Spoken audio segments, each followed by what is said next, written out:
YouTube for another edition of Turn a Page.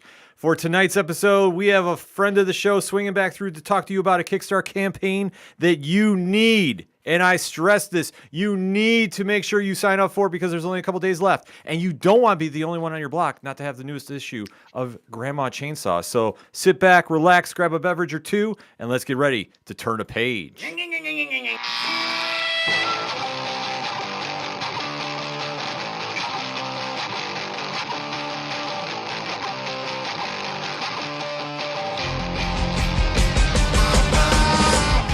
Welcome to Turn a Page, the official comic book club for Nerd Initiative. Each week, the NI Bullpen will be covering the world of comics, talking to creators, deep diving into some fantastic stories, and much more. Now let's hand it over to the team and turn a page.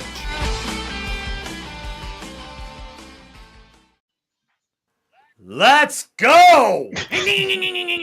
You know, anytime that we have our guest on, whether it's the ODPH or Nerd Initiative, it's always a special occasion. What is going on, everyone? My name is Ken M. You know me as the host of the ODPH podcast, but I'm also Nerd Initiative's comics editor-in-chief. To my left, your right, I don't even attempt to say this, but the only thing I can say is he's certified Nerd Initiative. Coming at you live and direct, straight from the ODPH studio. My name is Off the Cuff Tom, your pop culture connoisseur, and let me tell you, it's always a pleasure coming here, doing the thing, turn a page. Alan, thank you so much for being with us, and I think over a guy who looks mean and green over there, why don't you do the thing? It's very simple. It is our friend, colleague, confidant, if you will, one half of a dynamic duo that's always bringing you the news of pop culture with a brew or two that you need to talk about. Ladies and gentlemen, please give it up for the one and only Matt from Hops Geeks News. What up, baby? Man, you know, it's going to be a good show tonight. Ken's bringing the energy straight off the bat. That's how you know this is going to be a good show, man. And fewer things make me more excited in life than a demonic grandma toting a chainsaw around full of just incels trying to fight back. So let's get this party started, man. Yes, indeed. Because like Matt alluded to, we have, I don't even want to say friend of the show anymore because he's family. He's been on the ODPH numerous times. He's been on Nerd Initiative so much. He's family of the brand, if you will. We'll come up with a cooler name. But he is one creator that is making a lot of noise in the land of independent comics, and now with a Kickstarter campaign that I stress as a client, not somebody that gets this for free, as somebody that always sees him and his team provide such great quality work. And you can sign up for it right now with the QR code that is hovering above Tom as we are talking about. It is always a pleasure to talk with him about what he's up to and their entire team because they're one of the hardest workers in the entire comics industry. Please give a warm welcome to our friend, the one, the only, Alan Dunford. Alan, what is going on? Hey, guys. What if that was it? You know, what if that was it? They're like, hey, thanks. Yeah, hey. Thank you. Good night. Yeah, I'll talk to you guys later. It is so great to be here. Obviously, Ken, thank you so much for all that you guys do and everyone out here at Nerd Initiative. I just, it's always so, I don't know, overwhelming in a good way. Like just all the love and support you guys show. So thank you so much for all that. Well, it's well warranted. The chat is blowing up tonight, so definitely keep those comments coming in. We're just going to try to get into everybody's as much as we possibly can right now. And obviously, when we announced you were coming on the show, everybody was saying one of two things. Who? Are we talking Pocus? And why? was that the two? Well, the why is technical.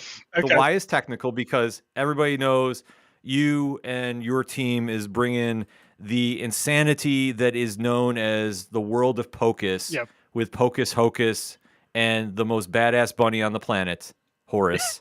We love them. Or they're talking about one book that has definitely fit into the entire mantra, if you will, of the holiday season, and that is Grandma Chainsaw. Look at that innocent, sweet old lady. Yeah, I mean, I love this cover bless her heart. so much. Brian, our series artist, he did such a good job on this. It just, to me, that screams like iconic horror movie poster, and I love it so much. Oh, like Oh, absolutely. Eli Roth, get on the phone. Let's make Yeah, this movie like 100%. right now. Yeah, I mean, how do you not get excited when you see this? And especially we're now in the Halloween season. It is scary season, as we've been doing here on Turn a Page, bringing you just some of the best horror comics that we can discuss. And obviously, Grandma Chainsaw was one of the books we were already circling. And then, let alone the Kickstarter campaign is now on for issue number 3. Mhm. So, in case anybody is tuning in for the first time, and like we say, we can't stress enough, the QR code will be up all night by Tom. So if you want to sign up for the book, and there's only a couple days left, That's my job. now is the perfect time. So Tom will be doing his best. Silent Bob's. Yes, to make sure that you're clicking on the QR code, because you want to make sure you're doing that. Alan, so why don't we just start off and say, in case anybody's not familiar with, what is the story of Grandma Chainsaw? Man, it's funny talking about this because it really goes it goes one of two ways, right? Like on its surface, whenever we're doing the quick pitch, right? It's about it kind of does what it says on the label, right? It's a serial killer grandma with a chainsaw. There you go. But we decided early on, whenever we were making this thing, like we need to make this as wild and as crazy as possible, because we were afraid that if we just had a grandma running around just with a chainsaw hacking people up for 4 issues, it's going to get pretty stale pretty quick, right? So this book is an homage to the stuff that we absolutely all love here on the team. We're huge fans, obviously, Texas Chainsaw Massacre, Evil Dead, Exorcist movies. It's just we kind of get to have fun with it. We have obviously Friday 13th references, Nightmare on Elm Street references, but yeah, really, it's just about this group. As it always happens, they're going on vacation, they get lost, and their car washes up on Grandma Hazel's doorstep, and they have to stay at her house for the night. And the whole series, the mini-series, takes place in one night. So it's just all the insanity that comes with it, and uncovering who is Hazel and why is she doing this. And we get to really have fun and introduce the cast of characters, like you said earlier. We get introduced the Dead Squad, and we've had so much fun writing them, because I don't know, man, it's like we're in that culture. Milady. Yeah, Milady, right? Dost thou maiden need help tonight? I know, yeah. So Thou art so tropey, I must say, in a good way. yes. So and it's just, we get to really, no pun intended, we get to cut loose and just have fun, make our own rules. And obviously, when it comes to horror, especially with slashers, there's always the suspension of disbelief, and we really get to kind of like turn that on its head and just go crazy. And it's always so much fun too, giving Brian all these crazy kill ideas that we have, and then seeing him bring those to life, because we try to push him a little further and further with each issue. Well, it's funny. You're saying about disbelief. Soon, so everybody kind of knows here that I am the 11th hour reader. I will literally read this the day of. Mm-hmm. He was sprinting in, reading it. Yeah, he was holding the book as he was coming through. I just said, was finishing my dinner, and in our Discord chat that we have, I said, "What the f was that?" Yeah. In a good way, in a great way. Hey, even if it was a bad way, I get it. But because I went back and reread it, I was just like, why? Why did we write this? This is dumb. Dude, there's a universe out there that this connects to the Evil Dead, and in my mind, I've made up that Ash actually gets his chainsaw after a night with Hazel house. Yeah, that's my headcanon right here. That is how it goes. Oh, that's awesome. Of the king, baby. Yeah. Yes. I mean, it ties in so many elements too, especially with the 4 kids, I mean, young adults, shall we say, as they're making their way home, and when they have to go into, a stranger's house. I mean, we are going to be talking some spoilers about issues 1 and 2, which it's hard not to, right? Yeah. Once you get into yeah. So we are giving that little disclaimer right now, because with that backstory, I mean, just coming up with the basic concept of the horror movies, like what would you say was like the biggest influence, like for the beginning of this book? Honestly, just classic slasher, right? Like, it's funny whenever you work with comic books, especially, Pocus Hocus was our first series, and Grandma Chainsaw was our follow-up.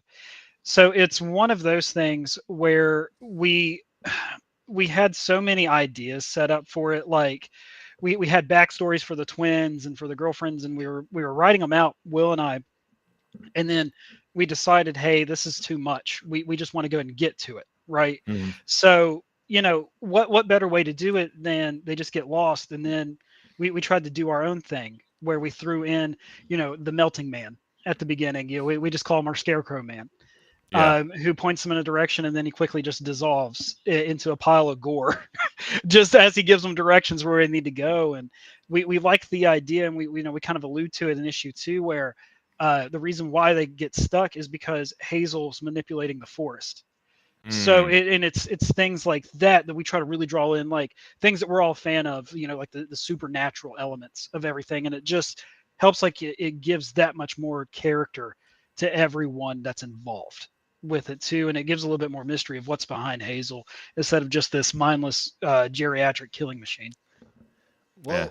you guys, you hit on a lot of the old slashers, like you kind of just mentioned that is your, what kind of inspiration, and you hit it on, like they go to get gas. We saw Yep. that in Texas Chainsaw Massacre, and then we go, and from there, they end up on the house. We got the couples, and you always have like the one girlfriend who's kind of like gets them in trouble with her mouth, and then they go into Yep. separate rooms and things like that, and you follow the tropes. However, what you guys also do is you spin it on its head almost, and you just make it like this suspenseful, she's stalking them type deal. But there's also like a comedic element to it, Yep. which you get kind of from like Evil Dead in the mix, and it's honestly just like this perfect witch's brew of horror and comedy. Well, thank you. Yeah, because when we were writing this, obviously we want to draw inspiration from every source that we can, and obviously horror movies is a huge one, right? I was raised by my grandparents, so I was able to throw in a lot of jokes from that because, growing up on Golden Girls, Game Show Network, Flintstones Alan, cartoons, do we need to and talk? Is there like some yeah. repressed trauma coming out of Yeah, my yeah, Hazel? it- Is we need it- to talk? Dude, no, here's the Friends thing, here, man. we My, can my talk. grandma is an There goes my angel on notes. earth. Yeah, no, right? Yeah, my grandma's an angel on earth, man. She is like the best lady on the planet, and I will fight anyone that says their grandma's better. But like, it's just funny because Mike Hazel in it is actually named after my great grandmother in this book. And I remember whenever I told my grandma that, because my grandma is probably at fault for the reason that I am the way that I am, because she laughs at all the stupid stuff I say and do. So she just kind of, she really just eggs me on. And I remember I told her, and she has such a good sense of humor. She laughed so hard whenever I told her about all this stuff. So it's stuff like that. But, because, I grew up with them when I was about 8, and just having that new versus old mentality, especially going to school and talking to other kids, they weren't into the same stuff that I was watching, right? So it's just funny just to kind of put it that way and draw your influences that way and be able to make jokes like, we make the joke in issue 2 about a desk. They don't call it a desk, they call it a Davenport. And that's what I had growing up. That's what I knew it as. So it's just, like I said, it's just little stuff like that. It was one of those moments where you had like that Family Guy. Yes, Stewie, it's the Davenport. Yes. Yeah, exactly. Yeah, exactly. Yeah. So Because it's just, I don't know. It's just great. Like, it's just fun just to also be able to poke fun at yourselves too, because again, I throw that same joke in there. One of the characters says, actually, babe, it's called a Davenport. And she's like, how do you know that? And he's like, I was raised with my grandparents. That's me making fun of myself. So it's little stuff like that we like to put in there too. Yeah, and it works too because as the young group goes in the house, and Hazel comes off as a sweet, innocent grandma, and then invites everybody to spend the night because obviously there's no way to get help until the morning. Once they have the moment at the table, and I know the chat has been ringing this through too, it ties into the elements of when you ever go to your grandparents' house and the no elbows on the table. He's got his arms on the table. I mean, the I whole got, time. I'm just- yeah. Of course, I'm just, somebody's got to stand out in the group. But, but that said, I mean, Alan. Oh, great! Here we go. And now I'm looking for somebody to come run in with a chainsaw. But Alan, when you're going through this, I mean, especially too, you're just relying so much on those great memories you have growing up. When this plays out, and then especially when you get to write the 4 characters as they're now trying to figure out why this sweet, innocent woman is really not all that she seems. Like, describe that kind of moment for us. Yeah, because I think first off, shout out, that's our letterer and designer, Dave Lentz. And Hey! yeah, so everyone also needs to curse this man because he's responsible for the majority of Fury Chan's dialogue. Because we'll write the dialogue out, and then he'll morph it because he has read so much Thor in his day that he changes everything just to fit that way. So hats off or middle fingers to Dave, however we want to do that. I don't know. I'm a theater No, kid. don't encourage so him. to have Don't that- encourage him. Don't encourage him. Do it. I'm a theater kid, yeah. so hearing this kind of stuff, I love this shit. Oh yeah, dude. So and again, I'll sorry, Ken. I'll answer your question here in a second. But No, this no, is go the right thing ahead, I man. love It's cool. so much about the team that's involved is because we're always like everyone is so involved, right? Well, Even down to a lettering point because Dave changes stuff and Mhm. we're all okay with it because it's funny and it adds so much to the story. And it's like Brian, he makes little tweaks like in Grandma Chainsaw #1, whenever they're throwing the statue out the window, it's actually a statue of Pazuzu from The Exorcist that Brian drew in there. What? I And thought, we didn't I yeah. thought so. Yeah, see, and obviously we didn't tell Brian to do that. And our main character Hayden, his shirt says 74. It's the year Texas Chainsaw Massacre came out. So like it's Ooh. just little stuff like that we all we're throwing in there. But okay, so sorry guys, get off track. Going back. No, So, no, I actually- love that actually- stuff. Cuts, man. I love that Yeah. stuff. Actually, well, let's segue a little bit to talk about your team. Like, when obviously you team up with Will and Brian, but like, let's kind of do a deep dive about your team here. I mean, when everybody came together, what was kind of the reaction to this story? So I think we introduced this story after Pocus 3 because obviously we didn't want anything to get stale with the team, and I love Brian's drawing so much. Like, and I always tell Brian this because at this point I feel like he thinks that I'm lying to him, but I'm a huge fan of Brian. Like, I'm a fan first, and then we work together second. So it's how I view our thing, right? And it's great that we got to become really good friends out of this too. But watching Brian and all of us get more comfortable with each other as we're working on Pocus, and then seeing how Pocus 3 is. I was like, man, we really got to do like something horror with Brian, just because I think that he just understands it, he gets it. And I remember, I don't think I finished even typing out the message because I said, Brian, I have an idea for a horror comic, and it's just called Grandma Chainsaw. And as I was typing up the small about, he sent back, great, Alan, when do we start? It's something like that. And it was, like I said, it was just perceived so well. And then, of course, shout out to the late and great Jason Smith, our colorist that was on issues 1 and 2. Jason spent so much time trying to make it look grainy, and he wanted it to look like it was a grindhouse film that jumped into the pages of a comic book.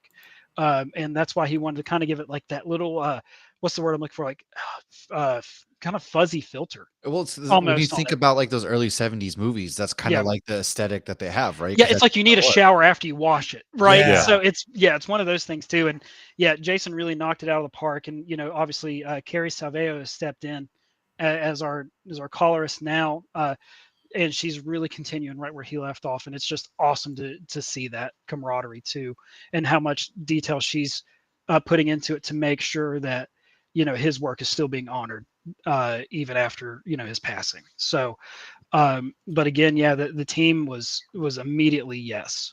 And I don't know why they said yes, but we're having so much fun doing it. For that reason right there. Well, I mean, that's having fun.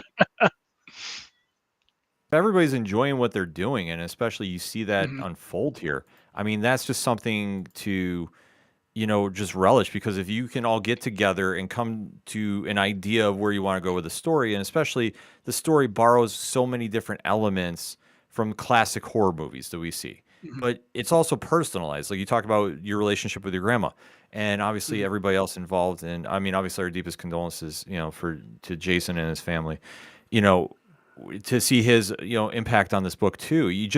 You have so much going on with this that it just really pours out. This not just like a normal book, Right. This really just has such a personalized feel to it.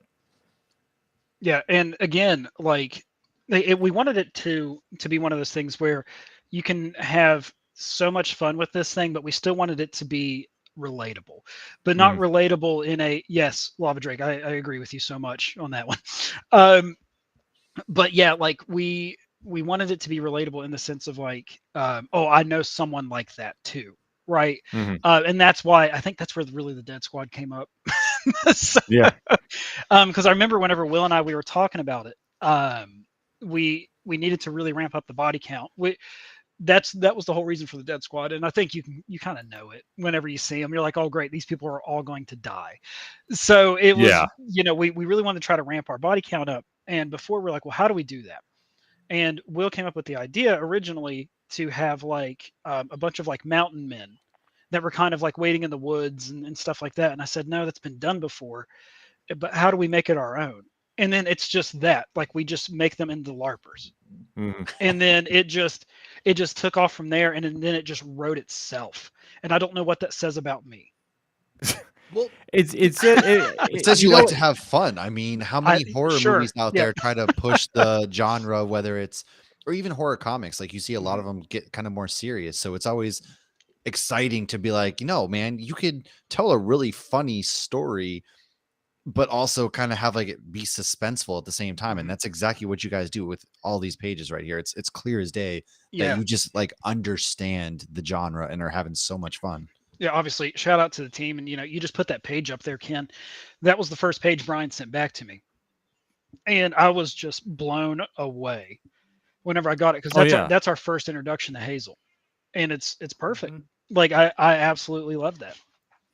Oh, yeah. And as far as Hazel being named, obviously, after your great grandmother, Uh-huh. and then wanting to get the body count, who do you know that inspired these characters? Because I mean, you got to know somebody who's mimicking thy personality and thine pages.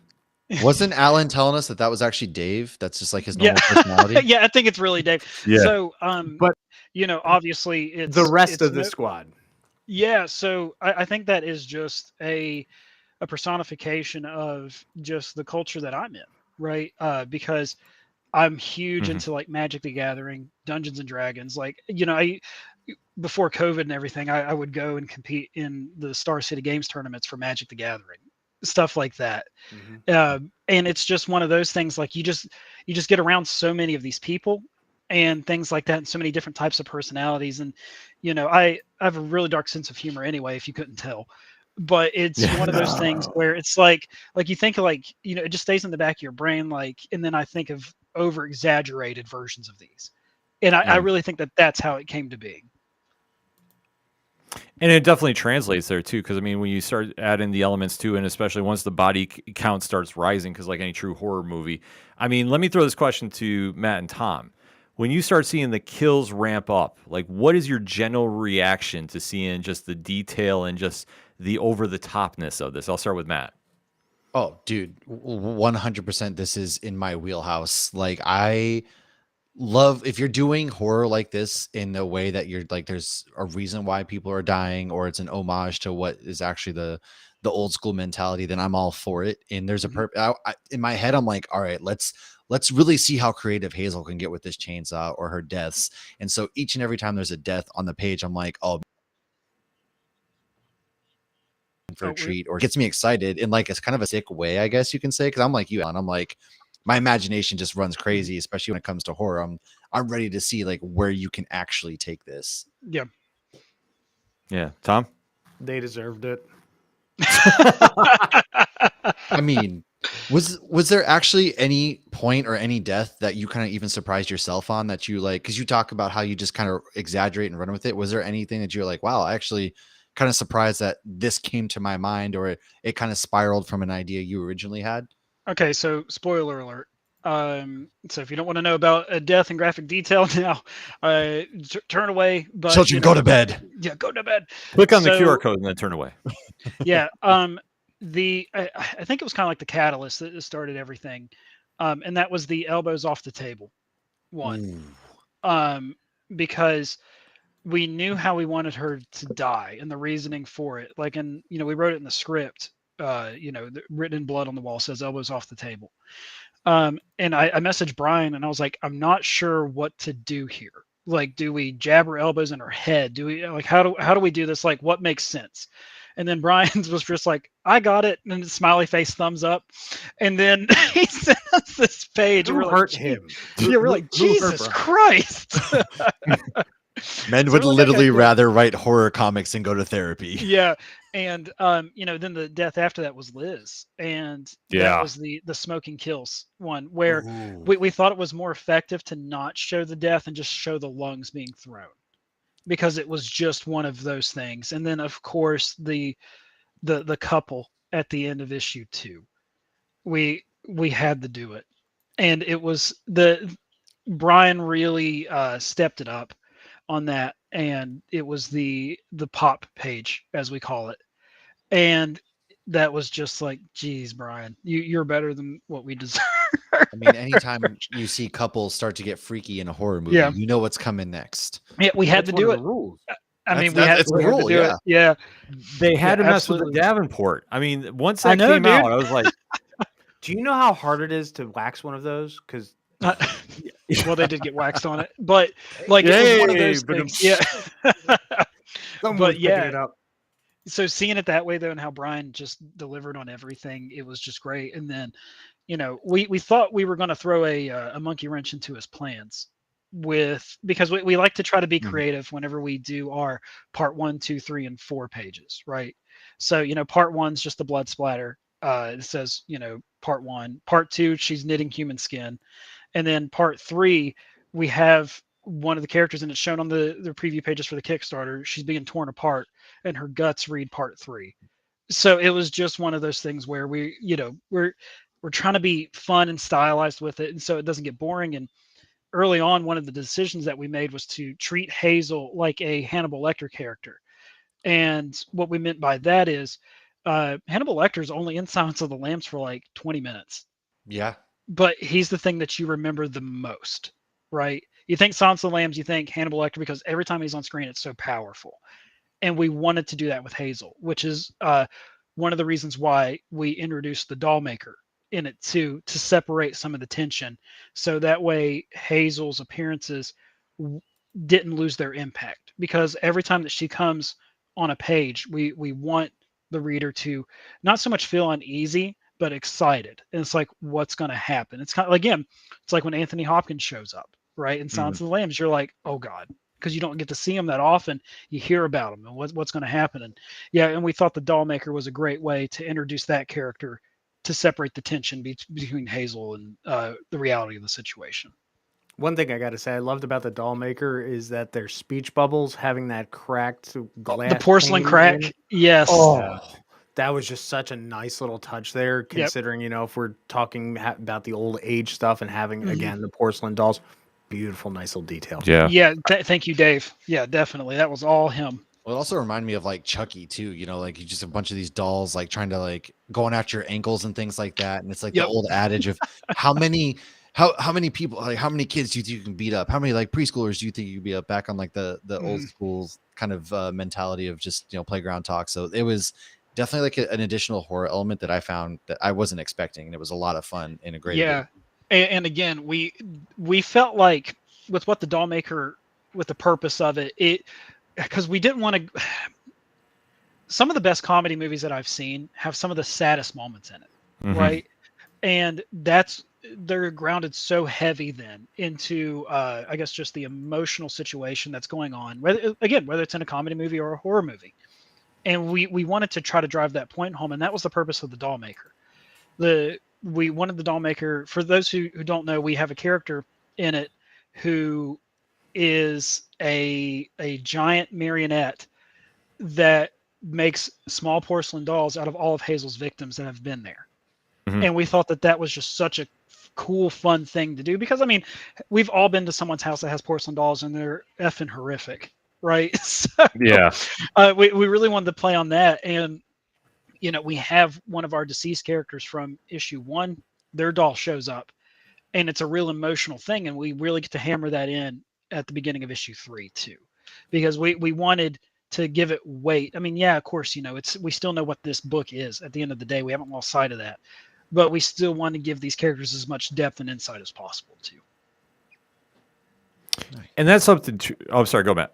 No, I was just saying nice. Sorry. I didn't mean to speak it out loud. It No, was like no, internal. because it's the one thing about this book. Like you say, you get so many different reactions from us, and like I say, we've all read it, And there's just so much you can deep dive into, especially when you start going through the levels of, Hazel's house and the doll make. And, when you start dealing with the doll maker and then you start going into that final image of issue number 2, where the survivors of who's left, because unfortunately the dead squad, well, some of them don't exactly survive.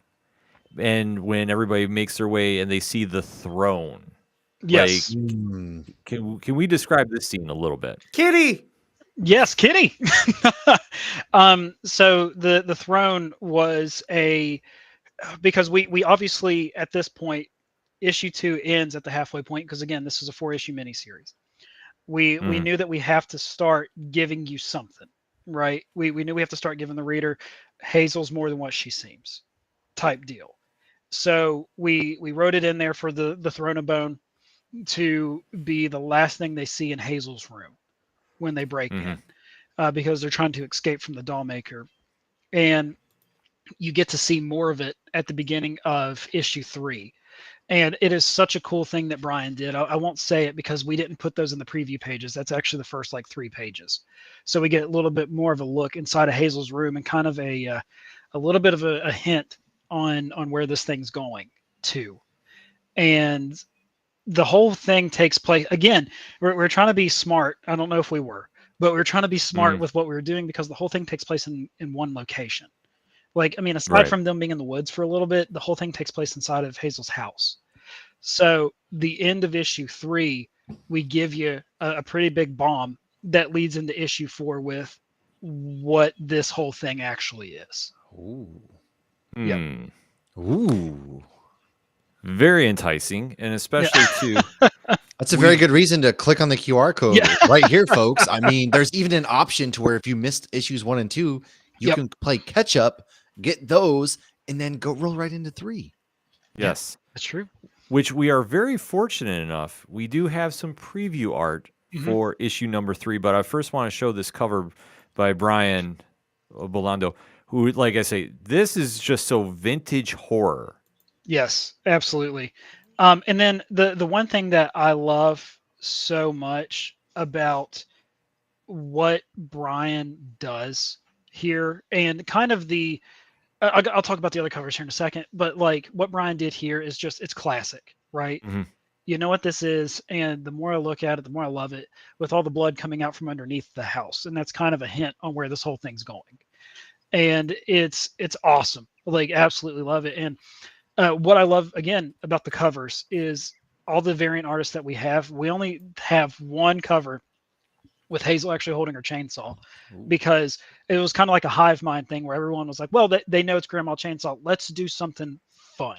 Let's do something crazy. So we even have a cover, with the doll maker's making process. Yeah, it's little stuff like that we do. And, Carrie's cover where she's holding muffins with obviously human parts in it. Yes.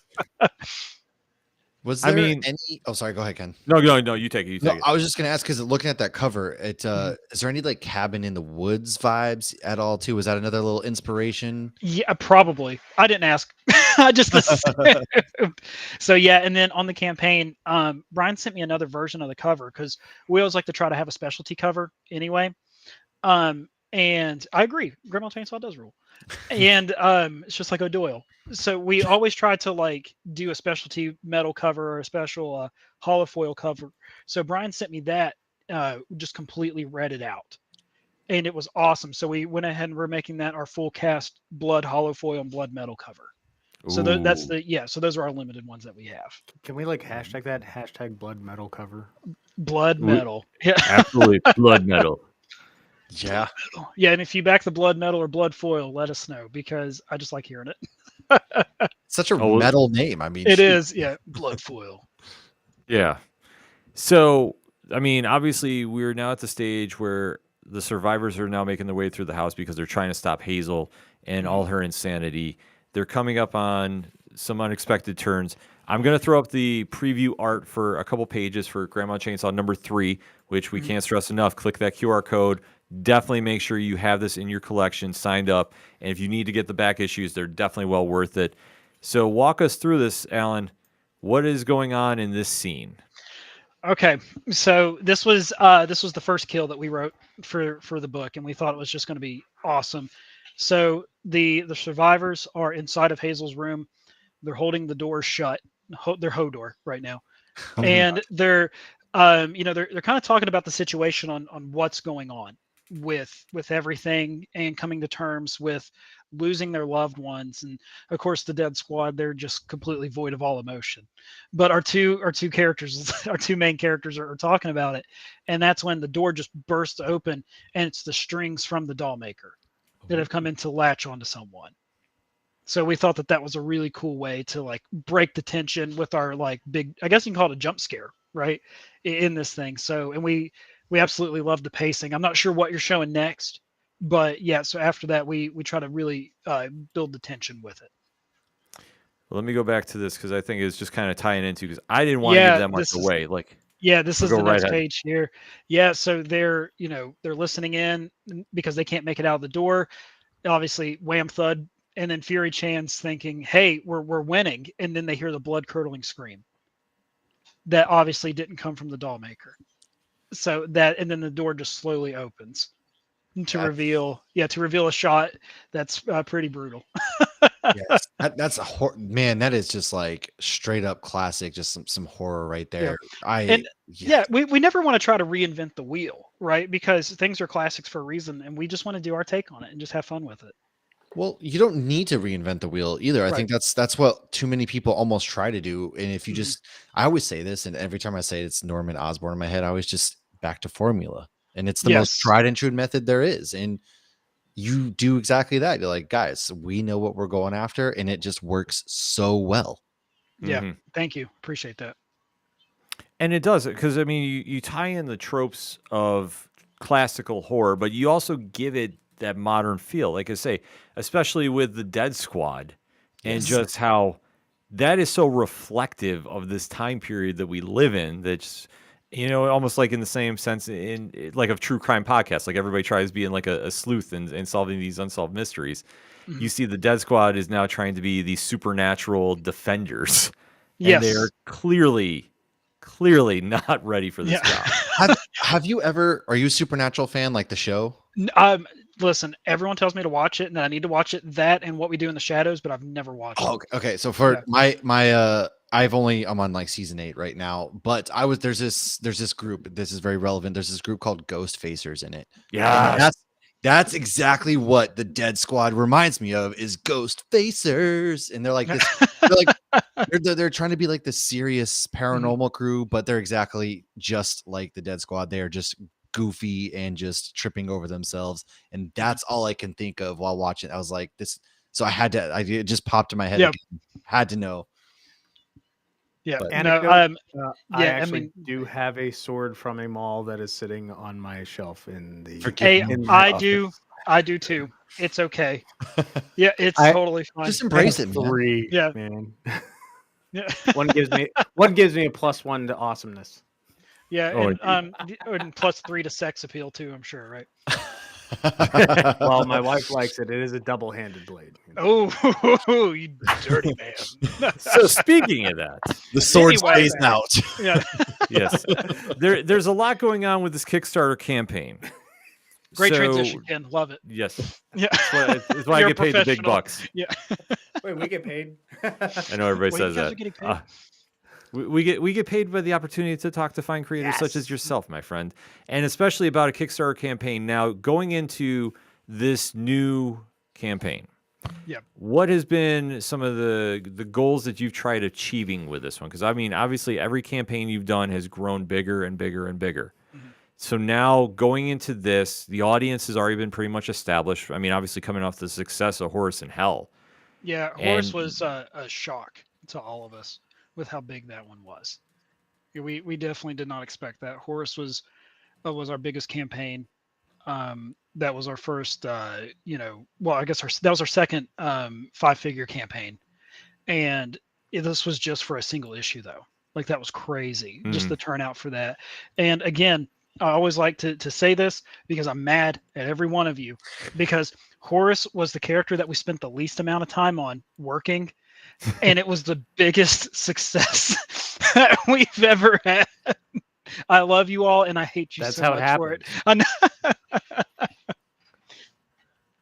Exactly how it happens. But yeah, but I mean, but it's how it happens. But it's like in the same sense of Daryl Dixon in The Walking Dead. I mean, Right, you just you don't throw this, expect it. Yeah, you just throw this charismatic character on screen or in page. And I mean, look at this page right here. I mean, how can Yep. you deny It's so the rad. magnitude of this bunny? yeah. God, and we cannot wait for you guys to read Horus 2. Obviously, script's done. It's already in Kit Wallace's hand. He's just waiting for the go ahead. So Horus 2 should be launched in the beginning of the year. Dude, it's like Ooh. Happy Tree Friends came to a comic book and now they're in Yeah. hell. Yeah, and that was the thing too. And it's kind of like I feel like all of our stuff that we do, issue 1 is our foundation, and we want to try to set it up enough to where you guys can care about the characters and still have fun with it. But then issue 2, again, we just get to go nuts. Mhm. And Horus 2 is like that because now we have all of our characters. This is a situation. Let's just go wild and see what we can get away with and what people like. But yeah, so with this campaign, it's the same thing we do with every campaign. We want to make it geared toward fans new and old because we never want to price out somebody, right? Or Mhm. make it seem like it's unobtainable to get to where you want to get to. So we always have our back catalogs on here. We always have a catch up tier, and we make everything an a la carte system. So if there's something that you want, like the blood foil or blood metal cover, you don't need to back like a $200 campaign to get like all the covers and all this stuff to get the metal cover. You can just add it on or back it by itself.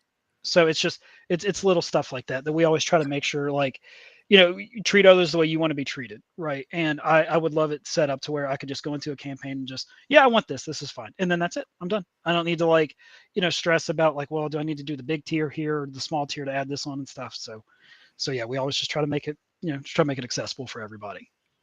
I just Especially keep with- thinking Bill and Ted's Excellent Adventure with the two of you. Anytime he mentions like blood foil or anything like Yeah. that, it's just and then Yeah. that's all I keep thinking about. God, when I that's see so that. funny. But it works because, you know what, with all the incentives you give, and especially this is one thing that I think you and your team have really mastered with Kickstarter, is you make it very accessible for new readers to jump in. And you make it very easy for someone to go into this universe and they really like one project. It's very cost efficient to go get into another project. So, like, if somebody wants to dabble into the universe of Pocus Hocus from this, it's very easy to jump in. And it's not something that's going to break the bank. And especially in this day and age where we as comic fans have so much out there that it's really almost like, what is the most bang for the buck? And especially for what you offer, I mean, is it something that you're going in each campaign going, okay, can we make it more cost effective but still offer more? Or is just, it's just kind of like, okay, we take a list of what we did worked last time and now, okay, we want to go this route with this. Yeah, so we learn with each campaign. We learn what works, what doesn't. Granted, Horus was its own, Horus and Hazel crossover. That would, I think my own head would explode if we did that. But it's one of those where, we learned that, like, okay, so issue 3, Grandma Chainsaw, it's going to do okay, but we, obviously we're going to keep pushing because the Kickstarter, I guess what we learned with Pocus Hocus #4, because that's when we introduced the trade to it, because it's the first 4 issues together as well as the individual one. We unlocked a new audience there because a lot of people, we found out, just wait for the trades to come in or the finale issue, things like that. So that's another reason why we're also really excited too for Grandma Chainsaw #4's campaign, because Brian's going to immediately start working on that after this is done, because we were ready to wrap up the issue, and not ready to wrap it up as in like, oh, thank God this is finally over. But we're just so excited for you guys to see the conclusion of the secret we've been having to keep deep inside of our chests since we've been talking about this thing for like a year now, right? Oh God, I'd never forgive myself. So it's one of those, like, It's all right. It's between us. We won't say anything. Yeah, we're not live or anything. You, us, and the rest of the world. but again, so we're going to be able to do so much especially on the 4th run, because we're going to have, our typical, variant covers that we're going to have for Grandma Chainsaw #4, but then we're going to have the trade paperback, and then we're going to have a hardback special edition of it too.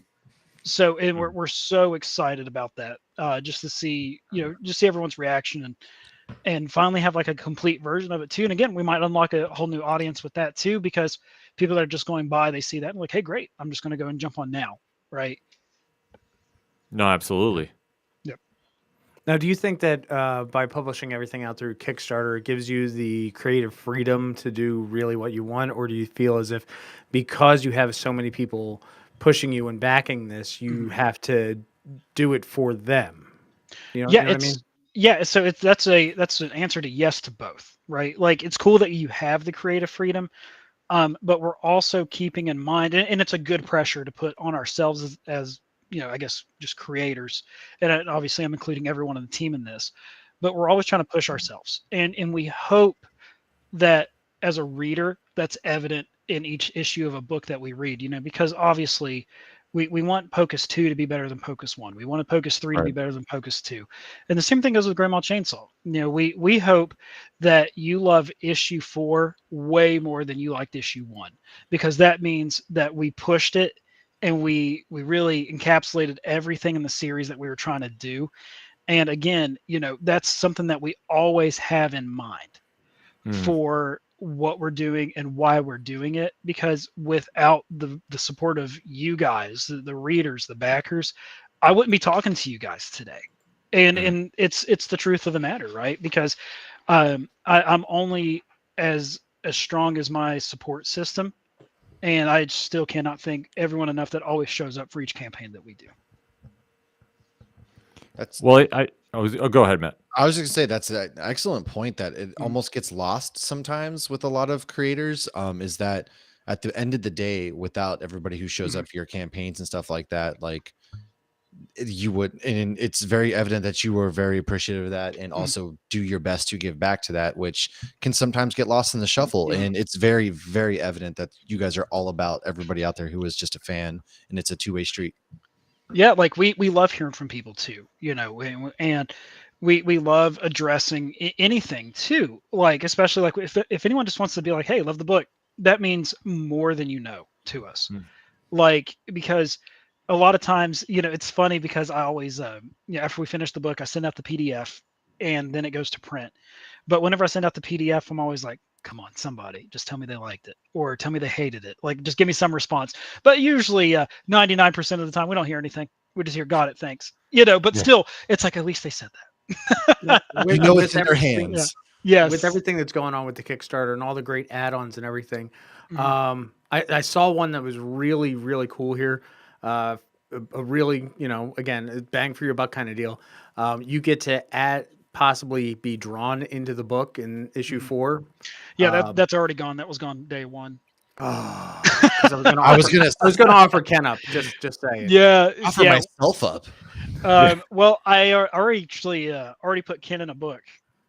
I put him in Roseblood Manor #2. He gets skinned alive in it. Dude, I'm so jealous. It's like my dream to be killed in some sort of horror movie or something. Well, you stick with me, kid. You'll be all right. So, because we love doing that too. We always like putting our friends and stuff in these situations, just because, again, sick twist of humor. We think it's funny. But yeah, so again, that's something else that we wanted to do too, because this is it, Grandma Chainsaw 4. Like, we don't want a Jason Takes Manhattan situation where we don't know what the hell we're doing after a while. First of all, that is a gem, okay? Oh my God. I hope your microphone short circuits and you can't talk anymore after that. Like, but you know what I mean, right? Like, because we don't want it to get to a point where we're just kind of like Hazel, Hazel Takes West Virginia. You don't want Hazel in space at some point with like robotic Hazel. face. Jason X was a gem. Okay, just saying. Oh, now that's where okay. Okay, yeah. Now, well, I mean, Jason X is pretty hilarious. Okay, we could listen. All right, bad point. Okay, we don't. I was going to say I'm just waiting for the Fast and Furious crossover. There we go. Grandma Neon Chainsaw. I'm just saying, when you announced him as family at the beginning, it took everything in me not to just be like, we don't got friends, we got family. We don't got friends, we got family. He's the Paul Walker to our Vin Diesel right now. God, like, now I want to go back and edit everything and all my decisions. I hate myself. It's just a random screen cap. Yeah. It's an epilogue to Yeah. Grandma Chainsaw where Yeah, this is Dom and actually a family get tie-in out to of the Fast car. and the Furious series. That's actually shit. Now we got to go back and rewrite the ending because that was it. If Then we get Vin a Diesel live shows up. action, can we have Rita Moreno play Hazel? We'll have man. Listen, I don't care what happens if we got a live action. AI made, Betty White, okay? oh, rip. Yeah. Oh, too soon, Matt. Oh God. God. Way to bring the mood down. I know. Can't I remember your question anymore? I don't You know, my question was just basically going into the sense of you're now established in the Kickstarter. It's Right. really taken off, especially with only a couple days left. And I know we've talked off air about the importance of the final week, and Mhm. especially with a campaign, even though you've already hit goal. I mean, and Right. congratulations for that again. Thank you. You know, it's almost like the DJ Khaled and another one. And another one. Yeah. You know, because just how much the whole Pocus platoon, if you will, I don't know how you define the fan base, but everybody is growing about this. And the minute there's word of a book dropping from your team, there's just a certain level of excitement that really catapults there. But going into the final week, is it still something that you're like, I still want to make that final push? Like, even though, yeah, we've hit goal and that's cool, but I want to make sure before we wrap up shop about a campaign, like we really drive this point home. Like we want to make sure everybody has that final opportunity to Right. get this book. And really, like, what is kind of your mindset going into this? So yeah, what I've learned throughout Kickstarter is your biggest days are the first 48 hours and the last 48 hours. So that's kind of like, in my opinion anyway, from what we've seen. Granted, there's other books out there that obviously they operate by their own set of rules and everything. But there's like that lull period in between. And then because everyone sent out an email in the last 48 hours, like, hey, you got 48 hours left to back this book or whatever. So then that's when we see another jump too. So obviously we want as many people as possible hopping in and joining us for this ride, because I don't like to promise a lot of stuff, but I would if I were a betting man, I would bet you'll have fun reading this. So it's again, it's a love letter for so much on this team and the stuff that we're doing. And it's also a good way to follow us and see all the crazy stuff that we're doing, because yeah, we want you on this campaign because we want to see you guys there for the finale of this run. And then we're going to get into Pocus 6 and Horus 2, so who doesn't like that? Exactly. Yep. I mean, I was going to say, like, what's the future plans holding for you? But obviously, Pocus 6, we're going back to finish what started in hell, and Yep. and then And Horus 2. I can't wait for you guys to see Horus 2 and Pocus 6. Like, Pocus Hocus is obviously it's our baby. That was our first series that we ever did. And it's just kind of crazy to think about, like, our first comic book came out in 2021, and now we're here doing like all these crazy series and stuff. So it's always just a huge shout out again to everybody for making all this possible. I mean, that's just amazing too. I mean, just to think of like where you guys have started now, and just every time a campaign drops, like that's the crazy thing that I don't think a lot of fans realize is it's very DIY. It's very much fans really taking a hold of the chance to make this and really run with it. And especially in this day and age too with Kickstarters, it's like it's a great way to get a story out that proves like you don't need to go to a major publisher, that you can do this on your own, and the story is good and the fan base is behind it and they want to drive this home, they have that opportunity to. And especially that is just something that I'm seeing more and more of, especially coming back after New York Comic Con. You're seeing a lot more Kickstarter, a lot more campaigns going, and you're a lot more artist owned. Yes. Too. And I mean, yeah, 100%. Yeah. Yeah. I mean, touch upon that for us a bit. Like just going into this, like it's creator owned. You got to work with everybody on the team, but I mean, how is that feeling to see like now it's paying off with that other successful Kickstarter? Yeah, it's great. And it makes you never want to stop. And it really gives you like an affirmation of like, it's crazy I remember, I still feel this way because I can't help it. Again, raised by my grandparents, so I can't help this mentality a lot. But like, it's weird for me Hmm. to ask for people to help support my hobby. Right. I know, like at its fundamental core, obviously I'm providing entertainment and stuff like that, but it's always just so shocking to me. And it like always makes me really emotional whenever we launch a Kickstarter and we see like a lot of the same names popping up and our backer count just like after I'll never forget that feeling that Will and I had after we hit 100 backers. Like, because we Hmm. never thought, I remember whenever we launched Pocus Hocus #1, we thought that this was going to be something just for us to do to kill time while the world was in lockdown, right? Yeah. Because we wrote the script for Pocus One in October of 2020, or we finished it then, Hmm. and we reached out to Brian, and Brian was understandably busy, but we knew that we wanted him, so we waited, and he didn't start on it till February of 2021, and I'm so happy we waited, but yeah, we only planned on Pocus to be 4 issues, Hmm. and after we made Pocus One, we're like, oh, okay, cool, this was fun. We had like 70 backers. We're like, wow, that was crazy. We didn't expect that.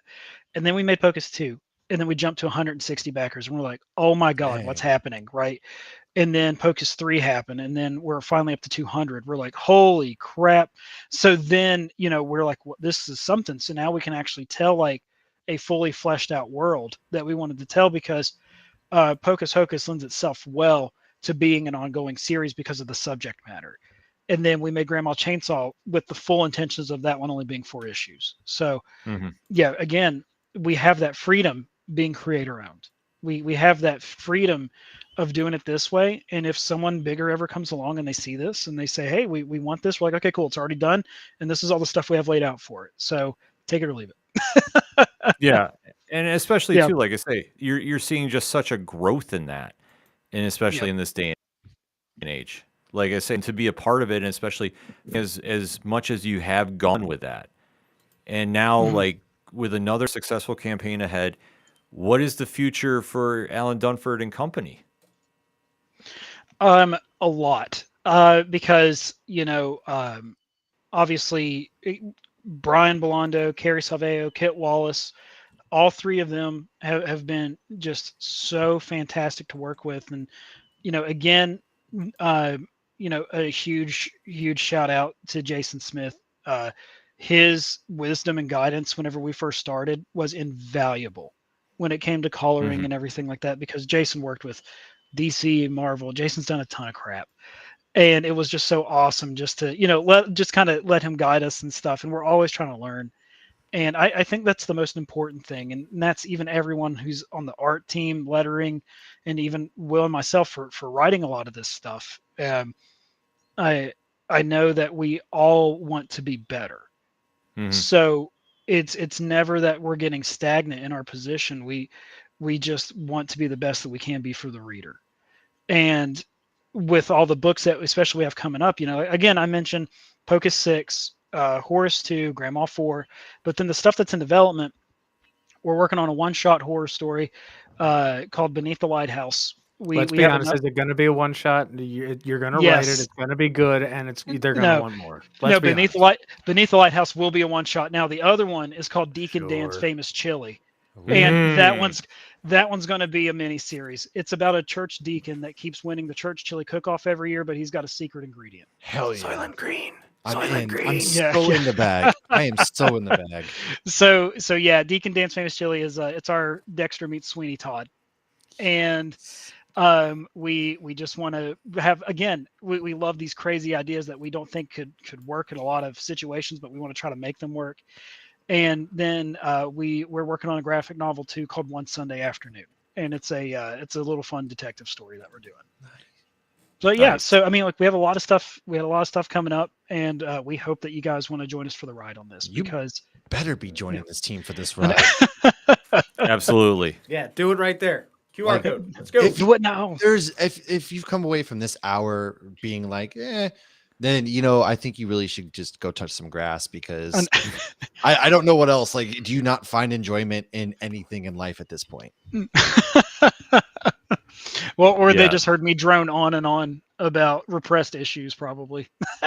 Look, that's okay. This is group therapy right here, as Yeah. far as I'm concerned. Oh, exactly. All centered around a sweet grandma with a chainsaw. Yep. So proficiently. Nobody You can know, get like- the gang together quite like a sweet old lady. Yeah. I'm wondering, is that a Husqvarna? Is that Craftsman? Like, did we figure out? I couldn't get the saying. rights to Craftsman now. Ah, Oh, that would have been amazing. Because, I mean, that could be something for the There's next nails to the Kickstarter jump. campaign. could be a Yeah. tie-in. Yeah, a plush Hazel with, a fuzzy chainsaw. By the way, God, that'd be so looking at funny. some of the art, I got one weird impression and I don't know if anybody else noticed this. Show of hands, who remembers Pee-wee's Big Adventure? Of course, man. Oh, yeah, duh. You guys Come remember on. Large Marge when she went Yeah. claymation? Like I saw that and I'm like, had a moment though. So again, just kudos to your whole team. Like you guys are just killing it over there. Thank you. Klaatu, Narada. Yeah, we definitely had to throw that in there too. Nice. Just It's because just- we it's love just- it. Yeah. It's a love letter. It's fun. It is. Absolutely. So, Alan, before we let you out of here, two things. One, I want to hear your final pitch in case anybody still is debating about picking this up. What is the final sales pitch on this? And then, plus, I need a recommendation for the comic shop or for the Halloween season. I'm going to kind of give you both. Ooh. A great movie to go check out. Okay, so last push. It's a book called Grandma Chainsaw. Again, does what it says on the label. If you're a fan of 80s slashers, just grindhouse-esque movies, and just balls to the wall horror, where it's kind of like whose line is it anyway, right? The rules don't matter and everything's made up or whatever it is. We want you guys to join it for us because it is such a fun ride that we're having with this thing, and really it's just, I love it so much, and I'm really sad for it to end. I don't want it to, but it has to. And again, you can catch up at any point on this thing, so you can back it. I think it's $20 for the whole catch-up tier, so you get issues 1, 2, and 3 and the PDFs of everything as well. We hope to see you guys there. And a recommendation: I recently just watched a horror movie called Cobweb, Ooh. and I Okay. absolutely loved it. What's it on? It's I bought it on Vudu. I'm not sure Okay. if it's on anywhere yet. I bought it on Vudu a couple weeks ago, so you know how it works. You got to buy it first, and then it's streaming everywhere else. I heard a lot about it, and I checked it out. It had mixed reviews, but I fell in love with it. I think it is perfect for atmospheric horror, and it's about a boy who's hearing a voice in the walls, and it's just. I loved it, and I thought it was really smart choices. Granted, it's a lower budget film, but they're smart with how they did everything. And I hate to admit this, I watched Saw X the other night. Surprisingly, all right. I've been hearing that. I have been hearing that. surprisingly know? okay. Yeah. Well, the reason They keep making those movies. shut Yeah, your the mouth, guys at 3FN son. covered it, so yeah. I after 3, I was done. Well, yeah, okay. So they kill off Jigsaw number 3, and after they did that and produced the movie, they were probably like, "Why the hell did we do that?" Well, So yeah, yeah. Saw X takes place between Saw 1 and 2, and the reason why Saw X works so well is because it's a John Kramer movie. So they have Jigsaw in it, but he's in it the whole time, so it's a whole character study on him, and it works. And I feel like that's been the missing element for everything else. Okay, having that Yeah. review on that, I will go back and watch it. Yeah, no, so, like for real, like it's surprise. Like I watched this thing, and there's not a kill really that happens in the first like 30 minutes.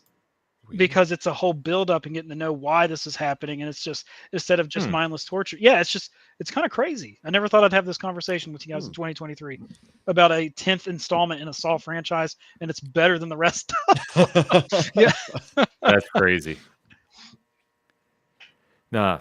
Well, I mean, Alan, we got your stuff in the liner notes, so everybody should go be following Alan on Twitter or X, and make sure, obviously, you're clicking that QR code, because that should be your recommendation for the comic shops this week. But before we let our bullpen get out of here, obviously we got to give a recommendation for the comic shop, starting with Matt. Why don't you tell everybody how to find you and what is the big pickup this week for you? Oh man, yes. So go ahead, Hops Geek News. Me and Lauren, we chat all sorts of fun things. We just did an episode on our top 5 horror movie deaths, and then we are going to dive into the more cryptology type things for our Halloween episode. Just follow the name, follow the QR code, whatever it is you want to do. My recommendation, however, comes on Lauren's side, actually, or a couple recommendations. So, friends of the show, Tyrell Cannon, Ryan Stegman, Kenny Porter, have a little comic book called The Schlub out tomorrow, issue 3. And pretty much the premise is that this dentist who just has the odds stacked up against him, whether it's his own doing or not, has switched places, switched bodies with a superhero, and just hilarity. And, it's a growing character, just a lot of fun. It's fun. It's a different take on the superhero genre. So pick that up. And then also I'm in spooky spirit too for some reason. So I'm gonna go ahead and just let you guys know. Watch Creep Show on Shudder, by the way. Season 4 is out right now. Started that yesterday. Yes. Yeah, episodes 1 and 2 weren't bad. I really liked episode 1 with like the what a rat. twist. Yeah, Right? yeah. It's yeah. basically an anthology horror Yeah. series that has really clever twists in each episode. At season 4 is only 5 episodes. Go out, watch that, especially if you're a fan of things such as Grandma Chainsaw and Pocus Hocus and all that kind of good stuff. So that's where I leave you. Absolutely. Tom? Well, you can find me at the QR code that Ken's going to throw up right here. And then coming from our friends over at Boom Studios, since we're in the spoopy mood, I'm definitely going to say boom. And follow that up with Something's Killing the Children is coming out tomorrow as well. Yes. But just as spooky, I mean, you can see right there, the Death Ranger, Mighty Morphin Power Rangers 113 is coming out from our friend Missy. And we hope she's doing better. She got her nasty case of con crud. Yeah. Yeah. So definitely shout out to Melissa Flores, who, we have to reach out to. I think we do. Yeah, we have to shoot a line to her. Obviously, a lot of great books she has coming out. And if you have not been reading her Power Rangers run, holy smokes. She's playing with stuff like even I had at New York, I was even chatting with Ryan Parrott. Like, dude, where the hell is she pulling this stuff from? If for me as a Power Ranger fan going, dude, she's making some deep dives. Like even I go, wait a minute. So I'm having fun there. Yeah. And for me, obviously, anything and everything it is the ODPH, you can find it at odphpodcast.com or click on that QR code after you click on the QR code for Grandma Chainsaw number 3. Man, there is a lot of great books out this week. A lot. So no matter what publisher you're looking for, there is something. But there is a book that is out from DC Comics this week that I definitely want to give a big recommendation for, and that is Alan Scott, The Green Lantern, Yes. which Absolutely. Tim Sheridan and Cian Tormey take a very cool take on the original Green Lantern. And one thing that Tim Sheridan posted on social media is 100% of his royalties he's getting from the series 100 is going to the Elton John AIDS Foundation. So for every book that you buy, it's going to charity. Like his royalties are going. This is a 6-issue run, if I remember Correct. So the issue is out right now. If you have not picked it up yet, make sure to go to your comic shops and go get this. Buy multiple copies. There's a few variant covers out there as well. It's a great story and one I give a very, very high recommendation to. So I can't stress that enough. Like that is my pick of the week. But there is so many others that you can start checking out. 9 a.m. Eastern Standard Time on nerdinitiative.com. Because nobody, and I mean nobody, is doing reviews like the Nerd Initiative Bullpen. So if you need your comic picks, that is where you go to. Just make sure you're subscribed and followed, as well as subscribe to the YouTube channel, because there's a lot of things going on. A lot of new faces are going to be joining the Nerd Initiative team. So we don't want to reveal too much just yet, but we're going to see Secrets a lot don't make more. friends. What's that? I'm just kidding. I said secrets don't make friends, Ken. Jeez. This is true. This is true. But I want to wait till our one new member is going to be joining, but he's on vacation right now, so I don't want to do that. But definitely, if I do a shout out in this sign, I think a lot of us will know who we're talking about. So, but that being said, that's why you want to make sure you drop that on Nerd Initiative for the Bullpen. And of course, we have to do the shameless plug for merchandise, because otherwise our powers that be get very, very mad if we don't plug that. And you can see Matt, look at the wear that Matt is rocking right now. Do you want to be like Matt? Because I think you do. And I want to be like him. So you definitely got to get that Nerd Initiative swag out there. Create without fear is the motto. And that's what we do here at Nerd Initiative. and that's why I say easiest place to go contact us for anything is there right on the QR code. But we can't stress enough, that's why you got to click on that QR code after you click on the QR code for Eat Slay Love hashtag Yes. Blood Metal. And we can't say thank you enough to our guest Alan Dunford. Oh no, It is thank you, always a guys. pleasure to talk Thank to you. guys. No, it's always a pleasure to talk to you. You know, you have an open door to swing back through here and just talk about whatever. And obviously, when Horus vs. Death Squad Blood Metal comes out, we definitely are booking that interview early, as well as all your future projects. Because you know, you and the rest of your team is one of the hardest working squads in the business right now, giving so much to the fans, and that's why we can't emphasize enough. It might sound like a broken record. I don't care. That is why you should go out and support them, because they're doing so much for you as a consumer, as a reader, and as a fan. If you're not getting on board with what they're doing, I am seriously questioning you. So that's why you want to make sure that you're doing as much as you can to support them. And as we say each and every week to close this show, when you're at a comic shop and you have a great issue in your hand and you see somebody struggling to find something, hand it off to them and tell them to turn a page. We'll see you next week.